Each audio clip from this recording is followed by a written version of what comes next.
Greetings, dear ones. I'm Kryon of Magnetic Service. The stage is set, you might say, for a heart connection with the land. One of the most favored things that I do is speak of the indigenous all over the planet, because they all had something in common.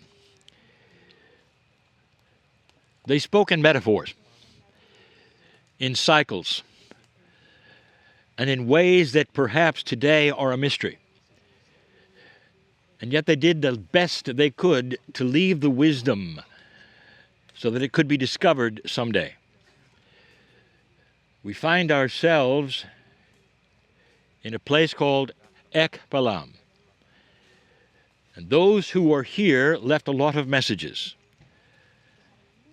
And the messages were about not just their cosmology, but about the basic truths of the universe.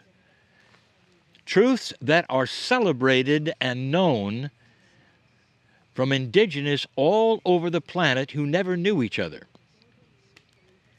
And you have to wonder, how is this possible? The answer, dear ones, is this. There are things that are intuitive to you and to the indigenous. And the things that are most intuitive come right out of the womb. Unless you're trained out of it, the first thing you do is you look at the sky. And you feel the earth and that which is around you. I want you to set yourself in a moment here, in a place and time that you didn't expect. What if I ask this? Could you, in your mind's eye, put yourself here 1,000 years ago? Could you put yourself with this community just for a moment? You see, where you sit is where they were. And if you did, what would you sense and what would you feel? Let's say you were invisible. Let's say you're sitting on the ground. Now let's talk about what they believe. If they wish to get in touch with their ancestors, they don't look to the sky, dear ones. They look to the earth. And you're sitting on it. Perhaps the very dirt or close to it that was there before, or close enough. And I'll tell you this, the wisdom of the planet contains all that ever existed, that was ever learned, that was ever taught by any indigenous anywhere. I'm going to propose something that the indigenous teach, that the earth is multidimensional, that the very dirt of the earth contains the actual knowledge and core truths of all the indigenous everywhere. This would explain a little more, would it not?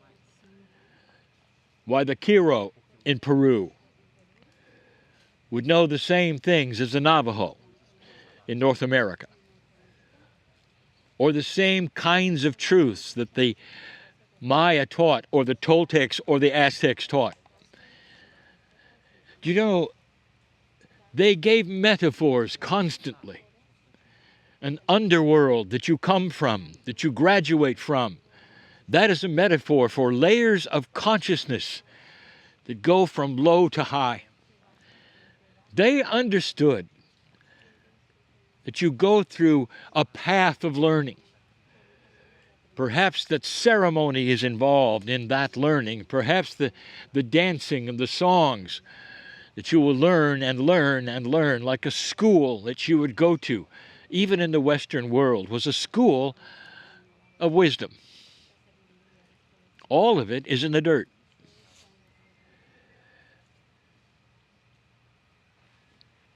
Some have said, well, the indigenous, well, they did a lot of things. How quaint, you say.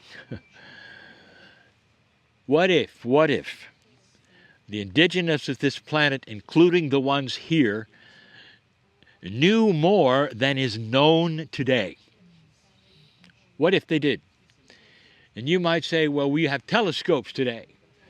You have things that are modern today and look into the skies, but they don't have today what the indigenous had, the records of history.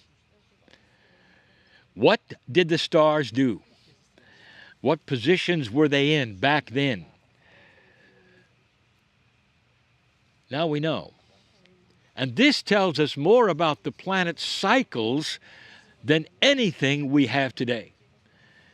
This planet is about to awaken with a big truth. And that big truth is called climate change. It's right on schedule, not caused by humans, and it will result in a different climate almost everywhere on this planet. Did you know that the indigenous understood that? They're one of the few humans who actually could track that. And today, in modern science, it's a mystery. It's even mislabeled. The indigenous knew it. They had seen it. Some of the indigenous in colder areas watched the glaciers come and go on a regular basis.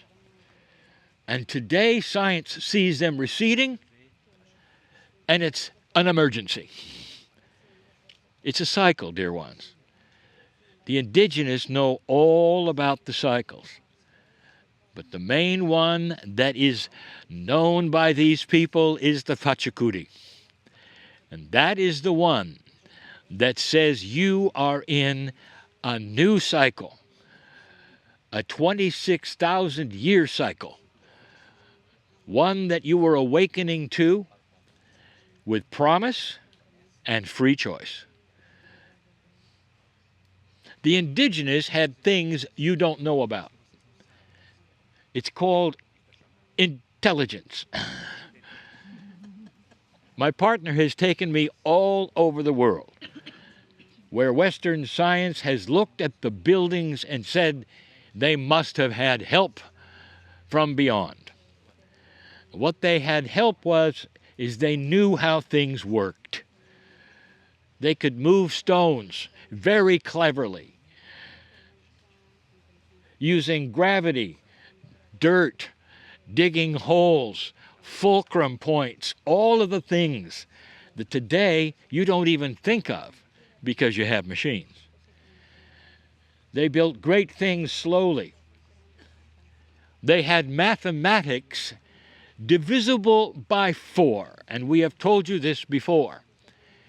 If you will understand the universe, you will understand almost everything that is mathematical and computational is divisible by 4.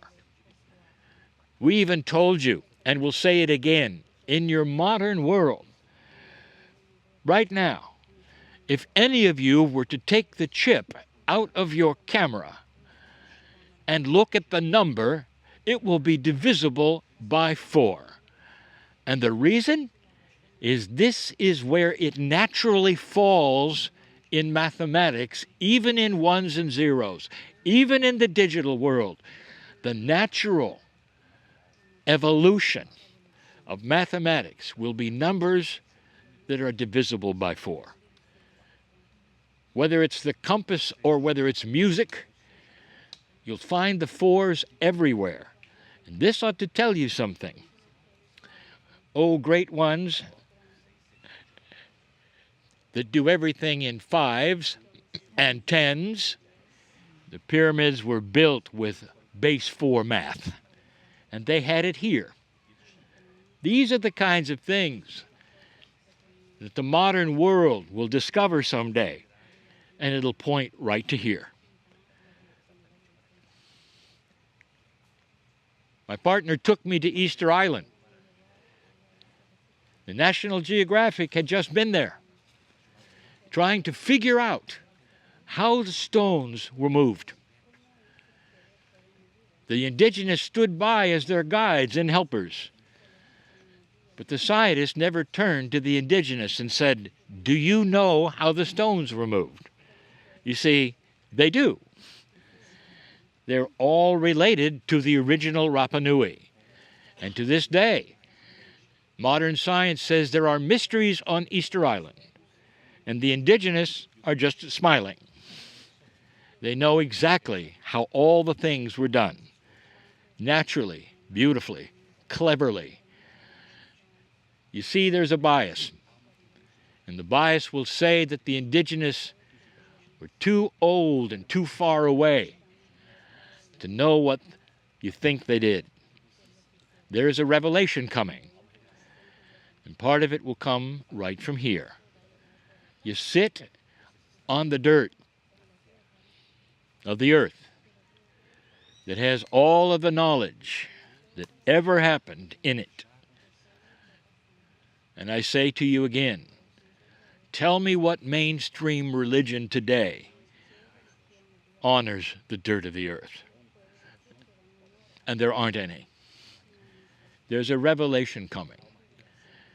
And that will be the core truths of this planet, known by the Indigenous even here, in so many metaphors and so many cycles.